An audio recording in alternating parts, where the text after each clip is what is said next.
ధ్యానం చేద్దాం. నిర్గమకాండము 30వ అధ్యాయము 6వ వచనాన్ని ఒకసారి. సాక్ష్యపు మందసమునొద్ద నుండి అడ్డతెర ఎదుట అనగా శాసనముల మీది కరుణాపీఠము ఎదుట నీవు దానిని ఉంచవలెను, అక్కడ నేను నిన్ను కలుసుకున్నాను. చాలండి. చదివిన వాక్యాన్ని మనం చూస్తే దేవాది దేవుడు ఇశ్రాయేలు సమాజంతో ప్రభు మాట్లాడటానికి, ప్రభు కలుసుకోవడానికి ఒక ఉన్నతమైన ఒక మార్గాన్ని ప్రభు చూపుతున్నారు. ఆనాడు దేవాది దేవుడు మానవునితో మాట్లాడడానికి, మానవునితో ఏమి సంభాషించాలో, ఇశ్రాయేలీయులతో తన ప్రజలైన ఇశ్రాయేలీయులతో ఏం మాట్లాడాలో ప్రభు ఆ మాటలు ప్రజలతో మాట్లాడడానికి ఒక ఉన్నతమైన ఒక స్థలాన్ని ప్రభు ఇక్కడ చూపుతున్నారు. ప్రభు వారితో మాట్లాడడానికి, వారిని కలుసుకోవడానికి, మానవునితో దేవుడు కలుసుకునే ఒక ఉన్నతమైన మార్గాన్ని ఇక్కడ ప్రభు చెప్తున్నారు. దేవాది దేవుడు తన స్వారూప్యములో నరుణ్ణి సృష్టించి, దేవాది దేవుడు ఆయనకి ఎంత మహిమతో ఉండదో అంత మహిమతో మానవుణ్ణి సృష్టించి, మానవుని యొక్క నాసికారంధ్రములో తన ప్రాణవాయువు ఊదగా, తన ఆత్మను ఊదగా అతడు జీవాత్మ అయ్యాడు. జీవాత్మగా మారిన ఆ ఆదాము అవ్వలను దేవుడు పవిత్రపరిచి, పరిశుద్ధపరిచి వారిద్దరితో దేవుడు ఏకాంతముగా మాట్లాడేవారు. దేవాది దేవుడు ముఖాముఖిగా ఆదాముతోనూ అవ్వతోనూ దేవుడు ముఖాముఖిగా ప్రభు వారితో మాట్లాడుతూ ఉండేవారు. దేవుడు వారితో మాట్లాడుతూ ఉండేవారు. అనేక దినాలు ఈ విధముగా దేవునికి మానవునికి మధ్య ఏ మాత్రము అడ్డు అనేది లేకుండా ప్రభువు ఆదాము ఇలాగా వారిద్దరు కూడా ఏకముగా ఉండి మాట్లాడుకునే సందర్భాలు ఎన్నో వారి జీవితాల్లో ఉన్నాయి. వారి జీవితాల్లో దేవునితో కలిసి మానవుడు నడిచిన దినాలు ఎన్నో ఉన్నాయి. అయితే ఆ దినాలలో అలాంటి పరిస్థితుల్లో ప్రభు వారికి చెప్పారు, నేను చేయవద్దన్న ఈ పని చేయవద్దు. ఇదిగో ఈ తోట మధ్యలో ఉన్న ఈ వృక్ష ఫలమును మీరు తినవద్దు అని ప్రభు చెప్పినప్పుడు వారు దేవుని ఆజ్ఞను మీరి, దేవుని యొక్క ఆజ్ఞను శిరసావహించకుండా, దేవుని ఆజ్ఞను మీరి దేవుడు చేయవద్దన్న ఆ పని చేసినప్పుడు వారిలోకి పాపము ప్రవేశించింది. ఎప్పుడైతే వారు దేవుడు చేయవద్దన్న పని చేశారో వారిలోకి పాపము ప్రవేశించింది. పాపము ప్రవేశించినప్పుడు దేవుడికి వీరు దూరముగా వెళ్ళిపోయారు, దూరముగా పారిపోయారు. దేవుడు వారిని దూరముగా పెట్టలేదు, కానీ పాపము వారి మధ్యలో స్థిర నివాసము చేసినప్పుడు, పాపము వారి మధ్యలోకి వచ్చినప్పుడు, పరిశుద్ధత ఎప్పుడైతే పోగొట్టుకున్నారో, పవిత్రత దేవుడిచ్చిన మహిమను ఎప్పుడైతే మీరు పోగొట్టుకున్నారో అప్పుడు మీలోకి పాపము ప్రవేశించింది. ఎప్పుడైతే పాపము ప్రవేశించిందో, పరిశుద్ధత పోయిందో, దేవుడిచ్చిన మహిమ అంతా కూడా పోయిందో, వీరు వారి జీవితాల్లో దేవునికి దూరముగా, దేవునికి చాటుగా, దేవుని మహిమ ఎదుట నిలువలేక, దేవుని యొక్క ప్రభావం ఎదుట నిలువలేక, దేవుని పరిశుద్ధత ఎదుట నిలువలేక చెట్టు చాటుకు పారిపోయారు. ఆదామా నువ్వెక్కడున్నావు, ఆదామా నువ్వెక్కడా అన్నప్పుడు, దేవా స్వరము విన్నప్పుడు నేను దిగంబరినని తెలుసుకుని నేను చెట్టు చాటున దాగుకున్నా. నీకు దిగంబరని నీకు చెప్పిన వాడెవడు? ప్రభు ఆదాముతో మాట్లాడుతున్నాడు. నేను చేయవద్దన్న ఆ పని చేసావా?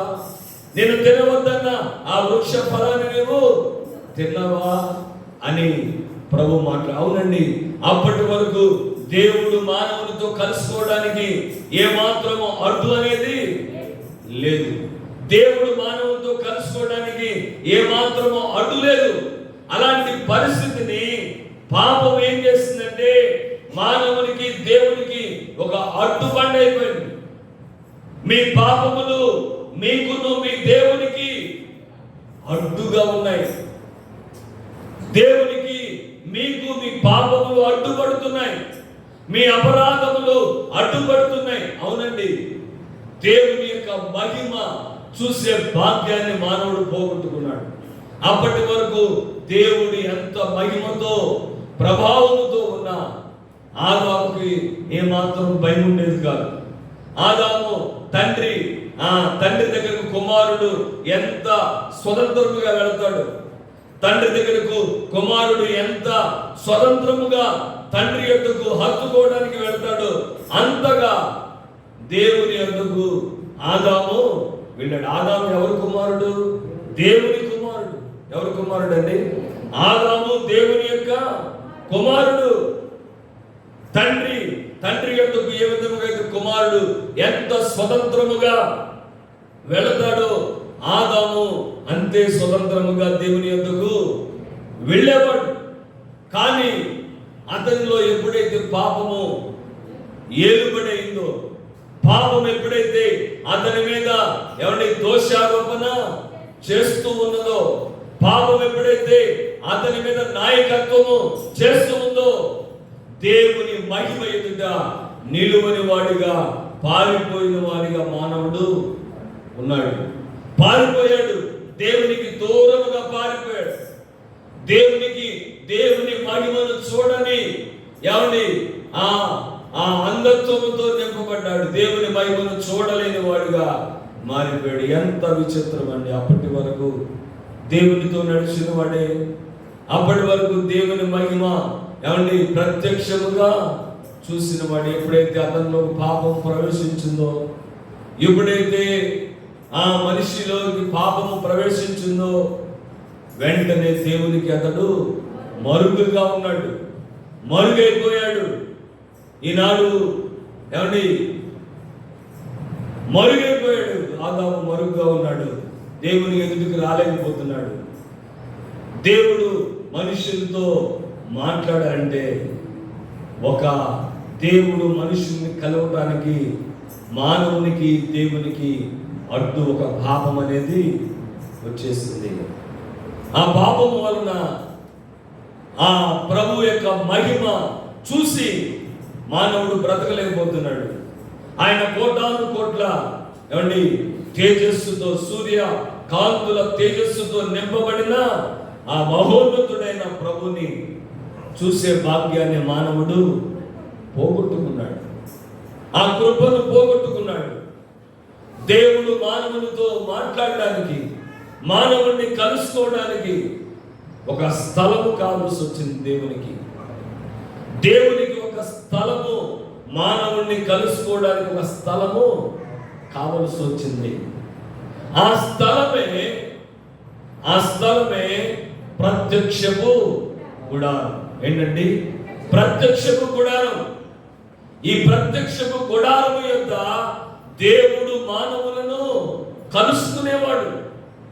ఏ మనిషితోనైనా మాట్లాడాలంటే దేవుడు ప్రత్యక్షపు గుడారం ఎందుకు దిగి వచ్చేవాడు. దేవుని మహిమ ప్రత్యక్షపు గుడారంలోనికి దిగి వచ్చాడు. దేవుడు కలుసుకునే ఒక ఉన్నతమైన స్థలము, అది ప్రత్యక్షపు గుడారము. ఆ గుడారము తప్ప మానవుడు దేవుని కలుసుకోవడానికి మరొక మార్గము లేదు. దేవుడు మానవుడిని కలుసుకోవడానికి మరొక మార్గం అనేది లేదు. దేవుడు దేవునితో మానవుడు కలవాలంటే, దేవుడు మనల్ని మాట్లాడాలంటే, దేవుడు కలుసుకోగలిగిన స్థలమే ప్రత్యక్షపు గుడారం. ఆ ప్రత్యక్షపు గుడారం యొక్క దేవుడు మానవునితో కలుసుకునేవాడు. ఆ ప్రత్యక్షపు గుడారం యొక్క నమూనా అంతా కూడా దేవాది దేవుడు మోషే గారికి కొండ మీద చూపించారు. ఆ ప్రత్యక్షపు గుడారము యొక్క నమూనా అంతా కూడా దేవుడు కొండ మీద మోషే గారికి చూపించాడు. ఇదిగో నీవు ఈ విధంగా ప్రత్యక్షపు గుడారాన్ని కట్టాలి. ఆ ప్రత్యక్షపు గుడారము ఎక్కడ కట్టాలి అంటే, అది ఏమండి, ఆ ప్రత్యక్షపు గుడారానికి ఏ మాత్రము పునాదులు ఉండవు. ఏమి లేవండి, ఆ ప్రత్యక్షపు గుడారానికి పునాది లేదు. పునాది మీద కట్టబడింది కాదు. ఎందుకంటే ఇది తాత్కాలికమైనది.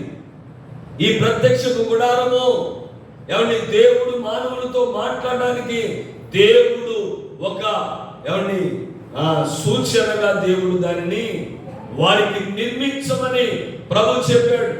దానికి పునాది లేదు. పునాది లేకుండా ఆ ప్రత్యక్షపు గుడారాన్ని నిర్మించేవారు. వారు ఎక్కడైతే బస చేస్తున్నారో ఆ ప్రాంతంలో ఆ ప్రత్యక్షపు గుడారాన్ని నిర్మించేవారు. ఆ ప్రత్యక్షపు గుడారము ద్వారా దేవుడు ప్రజలను కలుసుకున్న. అవునండి, ఈనాడు దేవుణ్ణి కలుసుకోవాలని, దేవుని యొక్క ఆ స్వరూప దర్శనాన్ని చూడాలని, దేవుణ్ణి కలుసుకోవాలని ప్రజలు ఎన్నెన్నో తిప్పలు పడుతున్నారు. చేయలేని పనులన్నీ చేస్తున్నారు. యజ్ఞాలు చేస్తున్నారు, యాగాదులు చేస్తున్నారు, ఏమండి పుణ్యక్షేత్రాల చుట్టూ తిరుగుతున్నారు, ఎన్నెన్నో చేస్తున్నారు. కానీ దేవుడు కలుసుకున్న చోటు అది ఏదైనా ఉందంటే అది ప్రత్యక్షపు గుడారం. ప్రభు అంటున్నాడు, నేను అక్కడ మిమ్మలను కలుసుకుంటాను, నేను అక్కడ మిమ్మల్ని కలుసుకుంటాను. ఆ కలుసుకునే చోటే ఆ ప్రత్యక్షపు గుడారము. ఆ ప్రత్యక్షపు గుడారములో 3 భాగాలు ఉంటాయి. 1 ఆవరణము, 2 ఏమండి పరిశుద్ధ స్థలము, 3 అతి పరిశుద్ధ స్థలం. ఏంటండి?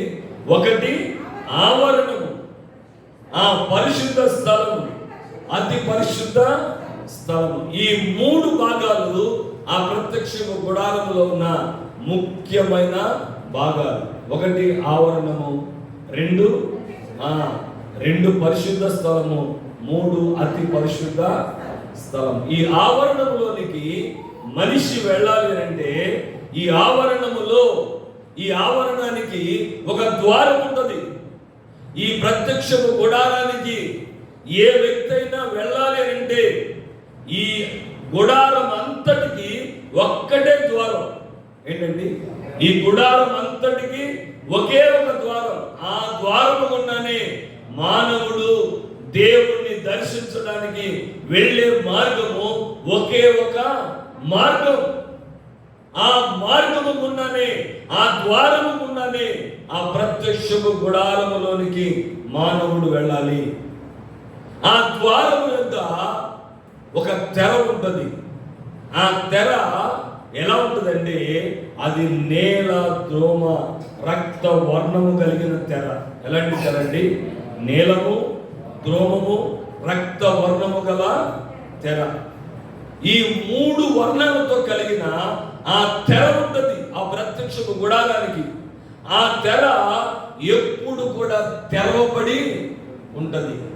ఎప్పుడు తెరవబడి విశాలముగా ఉంటది.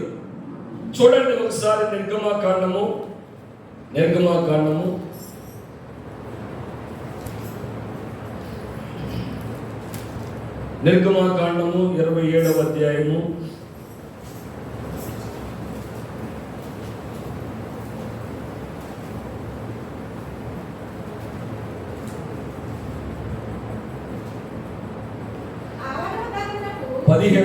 15వ వచనం నుండి చదువు. 2వ ప్రక్కన వాటి స్తంభములు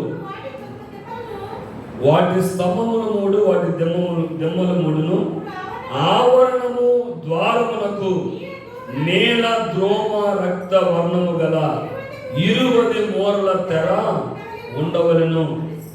అది పేరిన సన్న నారతో చిత్రకారుని పనివలే ఉండవలెను. దాని స్తంభములు 4, దాని దిమ్మలు 4. ఏంటండి? దాని స్తంభములు 4, దాని స్తంభములన్నీ ఆవరణమునకు ప్రవేశించడానికి ద్వారం ఉంది. ఆ ద్వారానికి స్తంభాలు 4 ఉన్నాయి. ఆ ద్వారానికి ఏమండి ఉన్న తెర నీల ద్రోమర రక్త వర్ణము. నీలము అనగా దైవత్వము. ఏంటండి? నీలము అనగా దైవత్వము. నీల ద్రోమ్ర రక్త వర్ణము అంటే ఇది యేసు ప్రభువారికి సూచనగా ఉంది. ఎలా ఉందండి? యేసు ప్రభువారికి సూచనగా ఉంది. ప్రభు అన్నారు, నేనే ద్వారమును, నేనే మార్గము. ఏమన్నాడండి? ప్రభు చెప్పారు, గొర్రెలు పోవు ద్వారము నేనే. గొర్రెలు పోవు ద్వారము, జీవమునకు పోవు ద్వారము నేనే. నా ద్వారా తప్ప ఎవడును పరలోక రాజ్యానికి అర్హుడు కాడు. ఎవరి ఆ ప్రత్యక్షపు గుడారములో నుండి దేవుడు మనుషులను కలుసుకునే స్థలమే ఈ ప్రత్యక్షపు గుడారము. ఆ గుడారము ద్వారము యేసు ప్రభువారిని చూపిస్తుంది. ఏమండి? దైవత్వ సంపూర్ణుడు, రాజరికము కలిగిన మహారాజు, ఏమండి మనుషులందరి కొరకు రక్తము కార్చిన రక్షకుడు అని చెప్పి ఆ ద్వారము యొద్ద ఉన్న ఆ తెర ప్రభు యొక్క ప్రత్యక్షతను చూపుతుంది. ప్రభు యొక్క ప్రత్యక్షతను ఆ ద్వారము చూపుతుంది. దానికి 4 దిమ్మలు ఉన్నాయి. ఏంటండి? 4 దిమ్మలు, 4 స్తంభాలు. ఆ స్తంభములు ఆ దిమ్మములు కలిసి ఉంటాయి. అవి ఈ 4 స్వార్థలకు సాదృశ్యం. అవునండి, దేవుని మనుష్యుడు దేవుణ్ణి కలుసుకోవలసిన ప్రదేశం ఏదైనా ఉందంటే అది ప్రత్యక్షపు గుడారం. ఆ ప్రత్యక్షపు గుడారంలోనికి వెళ్ళటానికి ఒక ద్వారం ఉంది. ఆ ద్వారము ప్రభువైన యేసుక్రీస్తు ప్రభువారిని ఆ ద్వారము సూచిస్తుంది. నిజముగా మనము ప్రత్యక్షపు గుడారమును గూర్చి ఆలోచన చేస్తే ప్రత్యక్షపు గుడారములో ఉన్న ప్రతి వస్తువు, ప్రత్యక్షపు గుడారములో ఉన్న ప్రతిదీ యేసు ప్రభువారికి సూచనగా ఉన్నది. ఈ ద్వారము ప్రభు యొక్క దైవత్వమునకు సూచనగా ఉన్నది. ప్రభువుకు సూచనగా ఉంది ద్వారం. ఈ ద్వారము దాటి వెళ్ళిన వెంటనే మనిషికి కనబడేది ఏంటంటే బలిపీఠం కనబడుతుంది. ప్రతి మానవుడు, ఏ మనిషి అయినా దేవుణ్ణి కలుసుకోవాలంటే ఒకటే మార్గం. ఆ మార్గమే యేసు ప్రభువారు. ఆ మార్గమే యేసుక్రీస్తు ప్రభువారు. నీవు దేవుణ్ణి కలుసుకోవాలంటే, దేవునితో మాట్లాడాలంటే, దేవుని ప్రభావము నీవు పొందుకోవాలంటే, దేవుని ఔన్నత్యము కలిగి ఈ భూమి మీద జీవించి దేవుడు అనుగ్రహించే ఆ నిత్య రాజ్యానికి, ఆ నిత్య పట్టణానికి నువ్వు ప్రవేశ హక్కుదారుడుగా మారాలంటే నీకు మార్గము ఒక్కటే. ఆ మార్గమే ప్రభు అయిన యేసుక్రీస్తు ప్రభు. ఆయన అంటున్నారు, నేను అక్కడ మిమ్మల్ని కలుసుకుంటా, అక్కడ మిమ్మలను కలుసుకుంటా. దేవునితో మనము కలుసుకోవాలంటే, దేవుణ్ణి కలుసుకోవాలంటే ఒక్కటే మార్గము, అది యేసు ప్రభు వారి ద్వారా తప్ప. ప్రభు చెప్తున్నారు, నేనే మార్గము, నేనే సత్యము, నేనే జీవమునైనాను, నా ద్వారా తప్ప ఎవడు తండ్రి యొద్దకు రాలేడు. తండ్రిని కలుసుకోవాలంటే, దేవాది దేవుణ్ణి కలుసుకోవాలంటే, పరలోక రాజ్య వారసులుగా మారాలంటే ఆయన ఒక్కరే మార్గం, ఆయన ఒక్కరే మార్గం అండి. ఆ మార్గము గుండా వెళ్ళడానికి ఆ ద్వారము తెరవబడి ఉన్న మార్గం. ప్రతి మనిషి ఆ మార్గము గుండా వెళ్ళడానికి ఏమండి అర్హత ఉంది, దేవుడు కల్పించాడు. ఏ మనిషి అయినా, ఎంతటి పాపైనా, ఎంత ఘోర పాపైనా, ఎంత ఘోరముగా హత్యలు చేసిన వాడైనా, ఎంత ఘోరముగా మానభంగాలు చేసిన వాడైనా, ఎంత ఘోరముగా అవిధేయతలో జీవిస్తున్న వాడైనా ఈ మార్గము గుండా వెళ్ళడానికి దేవుడు అధికారాన్ని ఇచ్చాడు. దేవుడు మానవునికి ఇచ్చిన గొప్ప అధికారం అండి. ఆయన్ని కలుసుకోవడానికి ఏ మానవుడిని దేవుడు తృణీకరించట్లేదు. ఒరే, నువ్వెంత భయంకరమైన పాపిరా, నువ్వెంత భయంకరమైన వ్యభిచారివి, నువ్వెంత భయంకరమైన లంచాలు తీసుకునేవాడివి, నువ్వెంత భయంకరమైన వేసే సాంగత్యం చేసే భయంకరమైన పాపివి అని ఏ మానవుణ్ణి దేవుడు తోసివేసేవాడు కాదు. ప్రతి మనిషిని కలుసుకోవడానికి ఇష్టపడుతున్న దేవుడిని మనం ఆరాధిస్తున్న దేవుడు, మనం ఆరాధించే దేవుడు, ఆయన్ని కలుసుకోవడానికి ఒక మార్గాన్ని దేవుడు మనకు నియమించాడు. ఆ మార్గమే ప్రభువైన యేసుక్రీస్తు ప్రభువు. ఆ మార్గము గుండా మనము లోపలికి వెళ్ళిన వెంటనే మనకు కనపడేది ఒకటి కనపడుతుంది, అది బలిపీఠం. ఏంటండి? బలిపీఠం. అక్కడికి ఏ మనిషి అయినా వెళ్ళొచ్చు. ఎవరిని రే నువ్వు ఇలాంటి పాపిస్తుడురా, నువ్వు ఇలాంటి భయంకరమైన పాపములో ఉన్న వాడివి, నువ్వు ఇక్కడ రావడానికి వీలు లేదు అని ఎవరు వాడిని తోసివేరండి. ఏ మనిషి అయినా, ఎంత ఘోర పాపైనా, ఎంత ఘోర పాపములో నింపబడిన వ్యక్తి అయినా ఆ బలిపీఠము యొద్దకు వెళ్ళడానికి దేవుడు అధికారాన్ని ఇచ్చాడు. అవునండి, మానవుడు దేవుణ్ణి కలుసుకోవడానికి ఒక్కటే మార్గం, అది యేసు ప్రభువారు. ఆ బలిపీఠము యొద్ద, ఆ బలిపీఠము యొద్దకు వెళ్ళి ఆ గొప్ప ధన్యత దేవుడు మానవునికి ఇచ్చాడు. ఆ బలిపీఠము క్రీస్తు ప్రభుల వారి యొక్క బలి అర్పణను సూచిస్తుంది. చూడండి ఒకసారి, అక్కడి నుండి ప్రభు మాట్లాడతాడు. నిర్గమాకాండము 29వ అధ్యాయం 42వ వచనం చూడండి.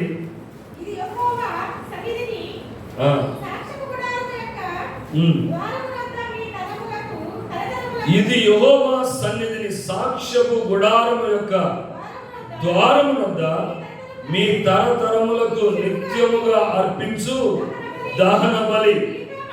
నీతో మాట్లాడటకు నేనక్కడికి వచ్చి మిమ్మును కలుసుకొనును. అక్కడికి వచ్చి ఇశ్రాయేలీయులను కలుసుకొనును. అది నా మహిమ వలన పరిశుద్ధ పరచబడును. చూడండి, ఇక్కడ సాక్ష్యపు గుడారం యొక్క ద్వారము వద్ద దహన బలి అర్పించే ఆ బలిపీఠం యొక్క దేవుడు మానవుల్ని కలుసుకుంటాడు. మానవుణ్ణి కలుసుకునే ప్రాంతం. దేవుడు, ఒక మనిషి దేవుణ్ణి కలుసుకోవాలంటే ఒకటే మార్గం, అది ప్రత్యక్షపు గుడారము దగ్గరికి ఏ మనిషి అయినా రావాల్సిందే. ఆ మార్గము ప్రభు అయిన యేసుక్రీస్తు ప్రభువారు. ఆయన ద్వారా తప్ప ఏ మానవుడు ఎంత నీతిగా బ్రతికినా, ఎంతగా ఎవరి నీతి జరిగించిన, ఈ లోకములో ఉన్నప్పుడు ఎంత నీతి జరిగించిన, నీతి కార్యాలు జరిగించిన, ఆ నీతి కార్యాలన్నీ కూడా దేవుని దృష్టిలో ఎలా ఉంటాయి అంటే అవి మురికి గుడ్డల వలె కనపడతాయి. ఎలా ఉంటాయి అంటే మురికి గుడ్డలు. మన నీతి క్రియలు దేవుని ఎదుట ఎలా కనపడుతుంది? అవి మురికి గుడ్డల్లాగా కనపడుతుంది. ఎందుకనంటే మన నీతి క్రియలు దేవుని దృష్టిలో మురికి గుడ్డలుగా కనపడతాయి. మానవుడు దేవుణ్ణి కలుసుకోవాలంటే, ప్రభు ఎద్దుకు రావాలంటే ఒకటే మార్గం, అది ప్రత్యక్షపు గుడారం. ఆ గుడారంలో, ఆ గుడారానికి ఒక్కటే ద్వారం ఉంటుంది. ఆ ద్వారమే ప్రభు అయిన యేసుక్రీస్తు ప్రభువు. ఆయన ద్వారానే మనము తండ్రిని కలుసుకోగలం. ఆయన ద్వారానే మనము దేవుణ్ణి కలుసుకోగలం. ఆయన ద్వారానే మనము తండ్రికి సమీపముగా వెళ్ళగలం. ఆయన లేకుండా ఏది కలగలేదండి. ఆయన లేకుండా ఏది కలగలేదు. ఆయన ద్వారానే మనము తండ్రిని కలుసుకోగలం. ఆ ద్వారం గుండా వెళ్ళిన తర్వాత మనకు బలిపీఠము కనబడింది. ఆ బలిపీఠం క్రీస్తు ప్రభువుల వారి బలియాగమునకు సాదృశ్యం. యేసు ప్రభువుల వారి యొక్క బలియాగమునకు సాదృశ్యం.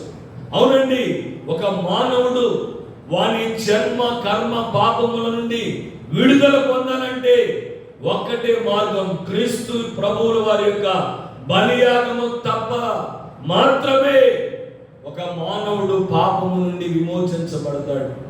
ఒక పాపిగా ఉన్న వ్యక్తి ఆ బలిపీఠము యొద్దకు వెళ్ళి ఒక కోడెనో మేకనో బలి ఇచ్చినప్పుడు ఆ బలిపీఠం మీద వాటి రక్తాన్ని ప్రోక్షణ చేసి యాజకుడు చెప్తాడు, నీ పాపములు పరిహరించబడి నీ వెళ్ళిపోవచ్చు. ఏ వ్యక్తి అయితే ఆ బలిపీఠం యొద్దకు వెళ్తాడో ఆ వ్యక్తి ఎంత మురికిగా బలిపీఠం యొద్దకు వెళ్ళినా, అంటే మురికంటే పాపము మాలిన్యము చేత, ఎంత మాలిన్యము చేత ఆ బలిపీఠం యొద్దకు వెళ్ళి అతని పాపముల నిమిత్తమై ఎప్పుడైతే ప్రాయశ్చిత్త బలియాగము జరపబడుతుందో అప్పుడు అతడు పాపి పరిశుద్ధుడిగా మార్చబడతాడు. అవునండి, ఈ లోకములో ఒక పాపిని పరిశుద్ధ పరిచేది ఏదైనా ఉన్నదంటే అది క్రీస్తు ప్రభుల వారి యొక్క రక్తము తప్ప మరొకటి లేదు. యేసు ప్రభు వారి యొక్క రక్తమే మానవుని జన్మ కర్మ పాపము నుండి విడిపిస్తుంది తప్ప పాపము నుండి విడిపించే ఏ ఔషధం భూమి మీద లేదు, ఏ శుద్ధ జలము భూమి మీద లేదు. నువ్వు ఎన్ని పుణ్య క్షేత్రాల్లో స్నానాలు చేసినా, యజ్ఞ యాగాదులు చేసినా, ఎన్ని చేసినా నీ పాప మాలిన్యము తీసివేయబడదు. రక్తము చిందిస్తేనే పాపములకు ప్రాయశ్చిత్తము కలుగుతుంది. రక్తమే, ఆ రక్తము పరిశుద్ధుని యొక్క రక్తము. ఆ బలిపీఠము యొద్ద దేవుడు నిన్ను కలుసుకుంటాడు. ప్రభుని కలుసుకునే ఆ యొక్క ఉన్నతమైన స్థలము బలిపీఠము, అంటే క్రీస్తు ప్రభువులు వారి యొక్క బలియాగము. దేవుని యొక్క యేసు ప్రభు వారి బలియాగాన్ని నువ్వు అంగీకరిస్తే, బలియాగాన్ని నువ్వు అంగీకరిస్తే, యేసు ప్రభు వారు నా కొరకు ఈ భూమి మీదకి వచ్చారు, యేసు ప్రభు వారు నా కొరకే తన రక్తాన్ని కార్చారు, యేసు ప్రభు వారు నా కొరకే ఈ భూమి మీద 33 సంవత్సరాలు జీవించి నా కొరకే తన అమూల్యమైన రక్తాన్ని కార్చారు అని చెప్పి ప్రభు యొద్ద నీవు ప్రాయశ్చిత్త బలి కొరకు నిన్ను నీవు సమర్పించుకోగలిగితే, ప్రభు యొద్దకు నీవు సమర్పించుకోగలిగితే అక్కడ నీవు దేవుణ్ణి కలుసుకోగలవు. ఆ బలిపీఠం మీద నుండి ప్రభు నీతో మాట్లాడతాడు. ఎవరి దేవుణ్ణి కలుసుకునే స్థలం కొరకు ఎంతో మంది ఎన్నో తాపత్రయాలు పడుతున్నారండి. కానీ వారి మార్గాలు అలాగే మిగిలిపోతున్నాయి. ఎంతో మంది ఎంతో నిష్ఠతో, ఎంతో త్యాగాలతో, ఎంతో చేయలేని త్యాగాలతో ఎదురు చూస్తూ ఉన్నారు దేవుణ్ణి కలుసుకోవాలని. కానీ వారి వెతికే మార్గంలో దేవుడు వారికి దర్శనమివ్వట్లా. ఆ మార్గము యేసు ప్రభు వారే ఉన్నారు. ఆ మార్గము గుండానే మనము పయనిస్తే ప్రభు మనను కలుసుకుంటారు. ఆ బలియాగము ద్వారా దేవుడు మనను కలుసుకునేయండి. ప్రభు మనను కలుసుకునే స్థలము ఎవరి క్రీస్తు ప్రభుల వారి బలియాగము ద్వారా. ఆ బలియాగాన్ని నువ్వు నమ్మగలిగితే, ఆ బలి కింద నువ్వు రాగలిగితే ప్రభుని, దేవుని నీవు కలుసుకోగలవు. దేవుణ్ణి కలుసుకోవడానికి ఒక్కటే మార్గం. ఎవరిని? నిత్య రాజ్యానికి వెళ్ళడానికి, తండ్రిని కలుసుకోవడానికి ఒక్కటే మార్గం. అది యేసు ప్రభువారు. ఆయనే మార్గము గుండా ఉన్నారు. ఆయనే బలియాగము చేశారు. ఆ బలిపీఠం యొక్క నుండి దేవుడు ప్రజలతో మాట్లాడతాడు. దేవుడు ప్రజలతో మాట్లాడతాడండి. ప్రజలను కలుసుకునే సమయం, ప్రజలను కలుసుకునే స్థలం బలిపీఠం, క్రీస్తు యొక్క బలియాగం. ఈ బలియాగం కిందకు రాని వారు ఎవరు దేవుణ్ణి కలుసుకోలేరు. ఎన్ని చేసినా, మనం ఎంత చేసినా, ఎంత నిష్ఠగా ఉన్నా, ఎన్ని మంచి పనులు చేసినా దేవుణ్ణి కలుసుకోవాలంటే క్రీస్తు బలియాగము తప్ప మరొకటి ఏది ఉపయోగపడదు. అందుకనే దేవాది దేవుడు ఆ ఇశ్రాయేలీయుల మధ్య ఆ ప్రత్యక్షపు గుడారాన్ని నియమించాడండి. ఆ ప్రత్యక్షపు గుడారాన్ని దేవుడు నియమించాడు. దేవుడు కలుసుకోవడానికి ఏమండి ఆ ద్వారము గుండా మనం వెళ్ళాలి. ఆ క్రీస్తు బలియాగాన్ని మనము అంగీకరించాలి. ఆ క్రీస్తు బలియాగమును ఎందరైతే అంగీకరిస్తారో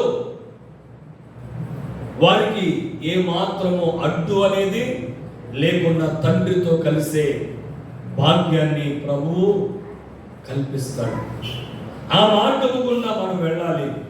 ఆ బలిపీఠపు అనుభవంలోకి మనము రావాలి. ఆ బలిపీఠము సమర్పణ, ఏమండి మారు మనస్సు, ఏమండి వేరుబాటు జీవితానికి సాదృశ్యంగా ఉంది. ఎందరైతే దేవుని సన్నిధిలో ఆ బలిపీఠం మీద సమర్పణ కలిగిన జీవితాలు కలిగి ఉంటారో, ఎందరైతే వేరుబాటు అంటే ఈ లోకము నుండి వేరైన అనుభవముతో ప్రభుని వెంబడిస్తారో, ఏమండి ఎంతమంది అయితే ఏమండి సమర్పణ కలిగి, ఏమండి భక్తితో మారు మనసు కలిగి వేరుబాటు జీవితం కలిగి ఉంటారో వారు తప్పకుండా దేవుణ్ణి కలుసుకుంటారు. ఆ బలిపీఠం యొద్దే ఇవన్నీ దొరుకుతాయి మనకి. మారు మనసు, వేరుబాటు జీవితము, ఏమండి సమర్పణ కలిగిన జీవితం, ఇవి కావాలంటే ఆ బలిపీఠం యొద్ద దొరుకుతుంది. బలిపీఠం యొద్ద దొరుకుతుందండి. ఆ బలిపీఠము యొద్ద ఏమండి సమర్పణ, వేరుబాటు జీవితం, మారు మనసు, ప్రాయశ్చిత్తం జరిగే స్థలము బలిపీఠము. అక్కడ మనం దేవుణ్ణి కలుసుకోగలం. దేవుణ్ణి కలుసుకోవాలంటే ఒక్కటే మార్గం, క్రీస్తే మార్గం. ఆయన బలియాగమే మార్గం. అంతేకాకుండా ఆయన అంటున్నాడు చూడండి, అదే 30వ అధ్యాయం నిర్గమకాండము 30వ అధ్యాయం 1వ వచనం, మరియు ధూపము వేయుటకు ఒక వేదికను చేయవలెను, తుమ్మకరతో దానిని చేయవలెను. 6వ వచనం, సాక్ష్యము మందసమునొద్ద నుండి అద్దె ఎదుట, అనగా శాస్త్రముల కరుణాపీఠం ఎదుట నీవు దానిని కొంచెం అక్కడ నేను నిన్ను కలుసుకుంటాను. దేవుణ్ణి కలుసుకునే ఆ యొక్క ప్రదేశము అంటే ధూప వేదిక.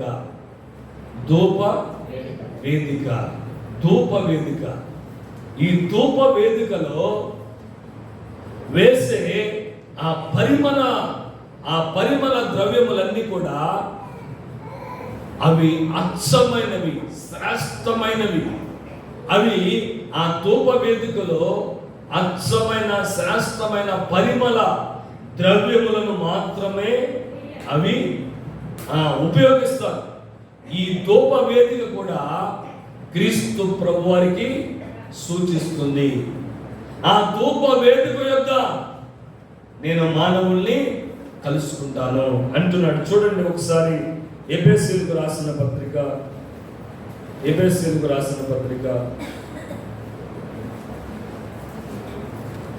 5వ అధ్యాయము 1వ వచనం చూడండి. నడుచుకునండి. క్రీస్తు మిమ్మల్ని ప్రేమించి పరిమళ వాసనగా ఉండుటకు మన కొరకు తనను తాను దేవునికి అర్పణముగాను బలిగాను అప్పగించుకునను. పరిమళ వాసనగా ఉండడానికి అంటే ఆ ధూప వేదికలో ఉన్న ఆ అగ్ని మీద ఒక పరిమళ ద్రవ్యాన్ని ప్రోక్షిస్తేనే ఆ పరిమళ వాసన దేవుడు ఆగ్రహిస్తాడు. మనమందరము పరిమళ వాసనగా ఉండటానికి మన కొరకు తనను తాను దేవునికి అర్పణముగాను బలిగాను అప్పగించుకున్నాడు. అర్పణ అయిపోయాడు దేవుడు ఆయనే పరిమళ సువాసనిచ్చే పరిమళ ద్రవ్యముగా వేయబడ్డాడు. ఆ ధూప వేదిక కూడా యేసయ్యనే చూపిస్తుంది. ఆయన దేవునికి అర్పించిన ఆ అర్పణమును చూపిస్తుంది. ఏ మనిషి అయినా దేవుణ్ణి కలుసుకోవాలంటే యేసు ప్రభువారు ఒక్కరే మార్గం. ఆయన బలియాగమే మానవుణ్ణి దేవునికి కలుసుకునేటట్లుగా చేస్తుంది. ఆయన బలియాగము. ఆయన మనందరి కొరకు మనమందరము పరిమళ వాసనగా ఉండాలని మన కొరకు అర్పణగా ప్రభు మారిపోయాడు. మన కొరకు ఆయన బలియాగము చేశారు. ఎంత గొప్ప దేవుడు అండి. మానవులు దేవుణ్ణి కలుసుకోవాలి, దేవుని యొక్క స్వరూపాన్ని చూడాలి అని ఎన్నెన్నో చేస్తున్నారు. కానీ ఎక్కడ దేవుణ్ణి కలుసుకోవాలో, ఎవరి ద్వారా పరలోక రాజ్య వారసులుగా మార్చబడాలో, ఎవరి ద్వారా తండ్రిని కలుసుకోవాలో అర్థం కాని అంధత్వంలో ప్రజలు నిండిపోయారు.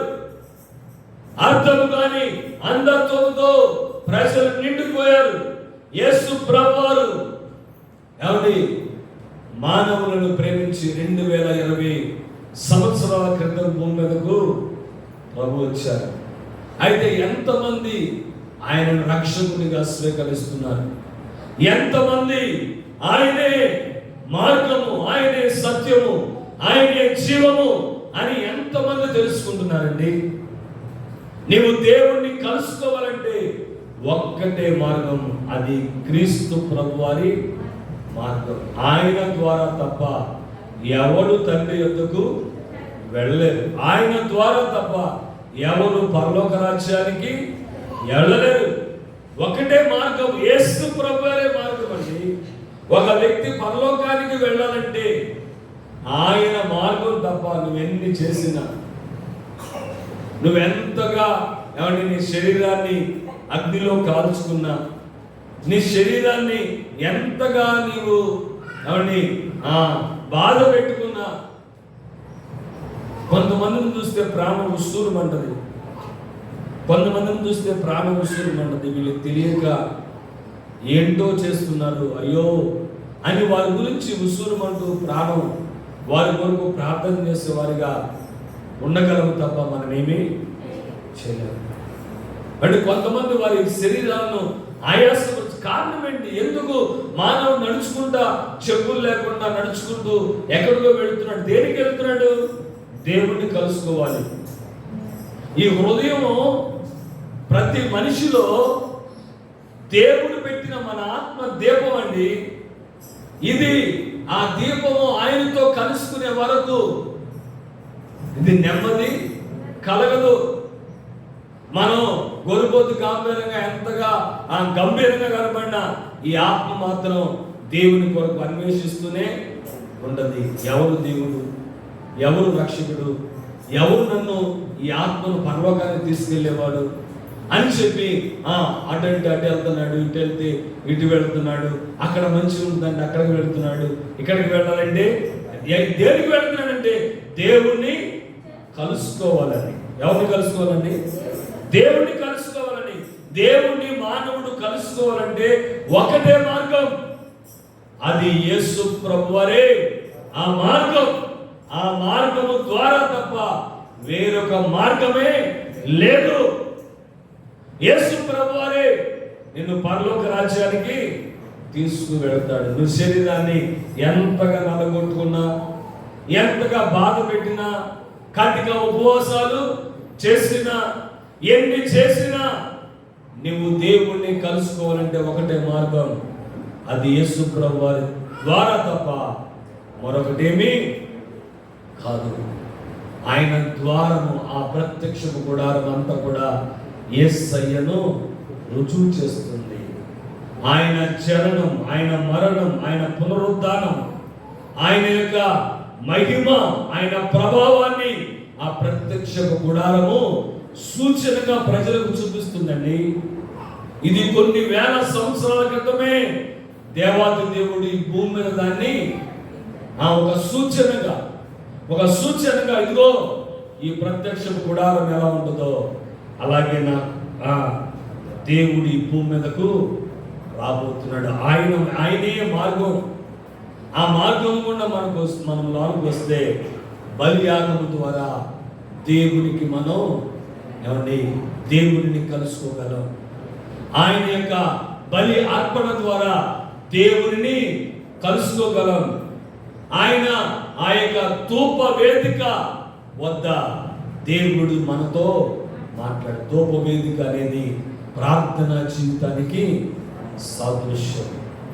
ఆ ధూప వేదిక వద్ద మనము దేవుణ్ణి కలుసుకుని ప్రార్థనలో మనము ప్రభుని కలుసుకోగలం, తండ్రిని కలుసుకోగలం. ప్రార్థనలో ఆయనను మనము కలుసుకోగలం. ధూప వేదిక వద్ద ఆయన కలుసుకునే స్థలము. అంతేకాకుండా చూడండి ఒకసారి నిర్గమాకాండము 25వ అధ్యాయం 22వ అధ్యాయము 22వ వచనం చూడండి ఒకసారి.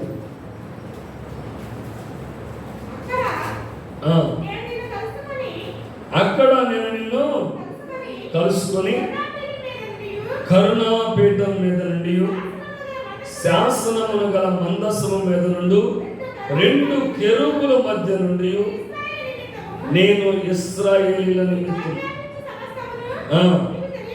నీకు తెలియచెప్పదును. అక్కడ ఎక్కడ అంటే అతి పరిశుద్ధ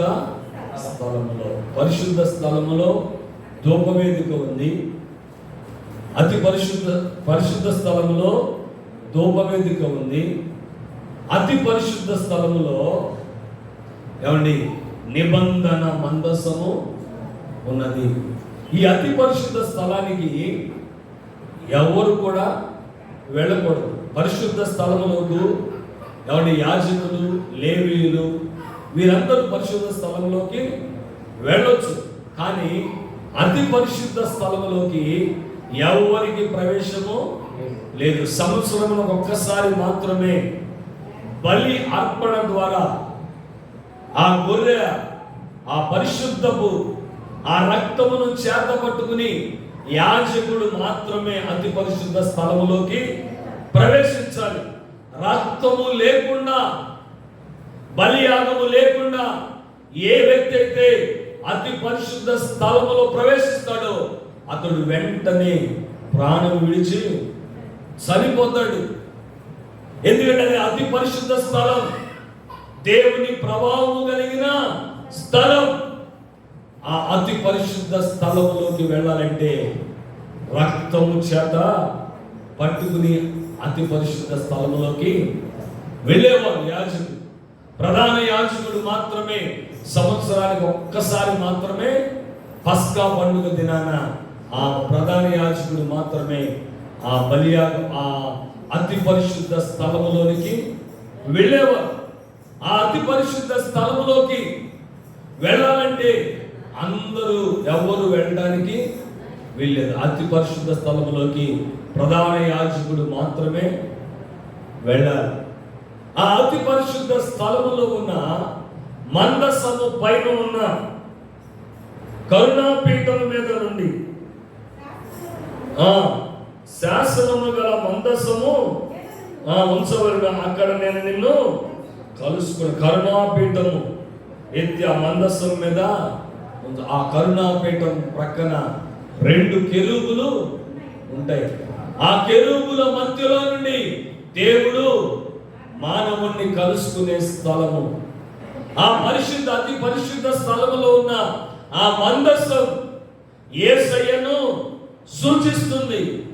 మందస్సము పెట్టే అది తుమ్మకర్రతో చేస్తాడు. ఆ తుమ్మకర్ర మీద బంగారపు రేకును పొదిగిస్తారు. ఈ తుమ్మకర్ర మానవునికి సాదృశ్యమైతే బంగారము దైవత్వానికి సాదృశ్యం. ఈ రెండు వేరు చేయడానికి వీల్లేదు. తుమ్మకర్ర మీద బంగారము పొదిగించబడింది అంటే మానవుడే దేవునిగా, దేవుడే మానవునిగా భూమి మీదకి వచ్చిన యేసయ్యని మందస్సం సూచిస్తుంది. ఈ మందస్సము మీద నుండి దేవుడు ప్రజలను కలుసుకుంటాడు. అంటే యేసయ్య ద్వారా మాత్రమే దేవుడు, ప్రజలు దేవుణ్ణి కలుసుకోగలరు. దేవుని యొక్క ప్రత్యక్షతను చూడాలంటే యేసు ప్రభు వారి ద్వారా తప్ప ఎవడు తండ్రి యొద్దకు రాలేడు, ఎవడు పరలోక రాజ్యానికి వారసులు కాలేరు. ఆ మందస్సములో ప్రత్యేకమైన 3 వస్తువులు ఉన్నాయి. అవేమిటంటే, ఒకటి శాసనములు గల పలకలు. ఏంటండి? శాసనములు గల పలకలు అంటే దేవుడు మోషేకు సినాయి పర్వతం మీద ఇచ్చిన 10 ఆజ్ఞలు, శాసనములు గల పలకలు. ఈ శాసనములు గల పలకలు యేసు ప్రభువారు ధర్మశాస్త్రం అంతటిని తన బలియాగము ద్వారా సమర్పించారు. బలియాగము ద్వారా చేసి సంపూర్తి చేశారు. అంతయు సమాప్తమైనది అని ప్రభు శిలువ మీద కేక వేశారు. సమాప్తమైనది. ఏంటది సమాప్తమైనది అంటే, ధర్మశాస్త్రములో ఉన్న వ్రాయబడినది మొత్తము ఒక మానవుడు దేవుడిని కలుసుకోవడానికి నేను సమస్తము జరిగించాను. ఒక మానవుడు తన పాపము నుండి విడుదల పొంది ప్రాయశ్చిత్త బలియాగము చేయబడి ఒక పరిశుద్ధుడిగా మార్చబడి పరలోక రాజ్యానికి ఒక మార్గాన్ని నేను నెరవేర్చాను. సమస్తము జరిగించాను. సమస్తము సమాప్తమైనది అంటే ఏదైతే దేవుడు చేయాలని ఉద్దేశించాడు, ఏదైతే మానవుడు చేయాలని ఆలోచించాడు, అదంతా కూడా క్రీస్తు ప్రభువులో నెరవేర్చబడింది. ఈ శాసనములు గల పలకలు ప్రభువుని చూపిస్తున్నాయి. మన్నా గల పాత్ర, ప్రభు చెప్పారు, నేనే జీవాహారమును, నేనే జీవాహారమును, నేనే. ఆయనే జీవాహారం, ఆయనే జీవాహారం. మానవుడు రొట్టె వలన మాత్రము కాదు కానీ దేవుని నోట నుండొచ్చు ప్రతి మాట వలన జీవిస్తాడు అనడానికి సాదృశ్యముగా ఆ మన్నా గల పాత్ర, జీవాహారమును నేనే అని ప్రభు చెప్పాడు. నేనే అని చెప్పడానికి ధైర్యం కలిగిన వాడు ఈ భూమి మీద ఒక్కడే ఉన్నాడు. ఆయన ప్రభు అయిన యేసుక్రీస్తు ప్రభు. నేను కూడా అని చెప్పలా, నేనే. ఈ మాట అందరికి రుచించదు. ఏంటి యేసు ప్రభు వారు ఏంటి నేనే అంటాడండి? అండి నేనే అంటాడండి. మరి నేననక నేను కూడా అంటామా? అభిషేక్ వాళ్ళ నాన్నగారు ఎవరంటే ఎవరైనా అడిగితే నేనేమంటా? నేను కూడా అంటానా? ఏమనాలి? నేనే అనాలి. నేను కూడా కాదు, నేనే. ఆయన ఒక్కడే దేవుణ్ణి కలుసుకోవడానికి ఒక మార్గం. ఆయన బలియాగమే మానవుల ప్రాయశ్చిత్తము చేయడానికి ఆయన బలియాగమే మార్గం. ఆయన యొక్క బలియాగమే ఆయన సమస్తము జరిగించాడు. సమాప్తమైనది అని ప్రభు చెప్పి తల వంచి తన ప్రాణమును తండ్రి చేతికి తన ప్రాణమును విడిచాడు. ఆత్మను తండ్రికి అప్పగించి తన ప్రాణాన్ని ప్రభు విడిచాడు.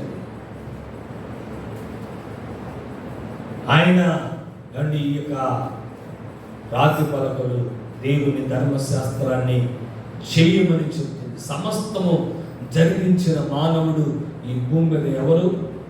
ప్రభువే జరిగించాడు. ఆయన ద్వారానే ఒక మానవుడు దేవుణ్ణి కలుసుకోగలడు. నువ్వు దేవుణ్ణి కలుసుకోవాలంటే నీకు ఒకటే మార్గం, ప్రభు అయిన యేసుక్రీస్తు ప్రభు. ఆ మందసములో మరొకటి ఉంది, అదేమిటంటే చిగురించిన అహరోను కర్ర. ఏం కర్ర అండి ఇది? చిగురించిన అహరోను కర్ర. ఆ కర్ర ఎండిపోయిన కర్ర. ఏ కర్ర అండి? ఎండిపోయింది. ఆ కర్ర నరకబడింది, బయట పారవేయబడి ఎండిపోయింది. ఎండిపోయిన కర్ర చిగురించింది. అది దేనికి సాదృశ్యం అంటే క్రీస్తు ప్రభువారు మానవులందరి రక్షణ కొరకు పాప క్షమాపణ నిమిత్తమై సిలువలో మరణించి నరికివేయబడ్డాడు, మరణించాడు, సమాధిలో పెట్టబడ్డాడు, తిరిగి మృత్యుంజయుడై తిరిగి మూడవ దినమున లేచాడు. చిగురించిన ఆ అహరోను కర్ర ప్రభు వారి యొక్క పునరుత్థానమును సూచిస్తుంది. ఏమండి, యేసు ప్రభు వారు ఎలాగైతే మృతి చెంది తిరిగి లేచి పునరుత్థానుడయ్యాడు, అలాగే ఆయన యందు విశ్వాసం ఉంచే ప్రతి ఒక్కరూ యేసు ప్రభు వారు ఎలాగైతే తిరిగి పునరుత్థానం పొందారో అదే రీతిగా మృతులైన ప్రతి ఒక్కరూ ఆయన యందు విశ్వాసం ఉంచిన వారు పునరుత్థానులై తిరిగి లేస్తారు. అవునండి, మానవుడు దేవుణ్ణి కలుసుకోవడానికి ఒక్కటే మార్గం, అది ప్రత్యక్షపు గుడారం. ఆ గుడారము యొక్క ప్రతి ఛాయ, ఆ గుడారములో ఉన్న ప్రతి వస్తువు, ఆ గుడారములో ఉన్న ప్రతి అణువణువు యేసు ప్రభువారి యొక్క బలియాగమునకు, ఆయన యొక్క ఆ సమస్త రాజరికానికి, ఆయన యొక్క ఆయన బలియాగమునకు ఆయనే మార్గమని తెలియచేయడానికి ఆ యొక్క ప్రత్యక్ష గుడారము ఒక ఛాయగా, ఒక సూచనగా మనకు కనబడుతుంది. ఎందరైతే ఆ ప్రభునందు విశ్వాసం ఉంచుతారో వారందరూ కూడా దేవుడిని కలుసుకునే భాగ్యాన్ని ఇస్తాడు. చూడండి, ఒక మాట చూడండి, హెబ్రీయులకు రాసిన పత్రిక 10వ అధ్యాయము, హెబ్రీయులకు రాసిన పత్రిక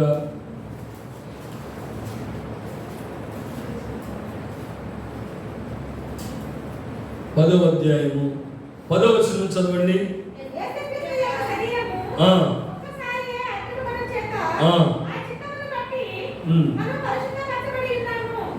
యేసుక్రీస్తు యొక్క శరీరము ఒక్కసారి అర్పించబడ్డ చేత ఆ చిత్తమును బట్టి మనము పరిశుద్ధపరచబడి ఉన్నాము. మరియు ప్రతి యాజకుడు దినదినము సేవ చేయించు పాపములను ఎన్నటికి తీసివేయలేని ఆ బలులని మాటి మాటికి అర్పించుచు ఉండును.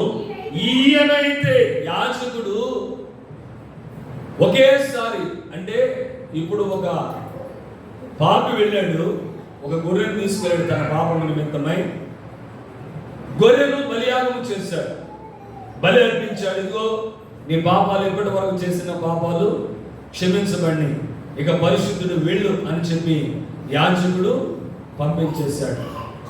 పంపించిన తర్వాత ఆ వ్యక్తి మరొక పాపం చేస్తే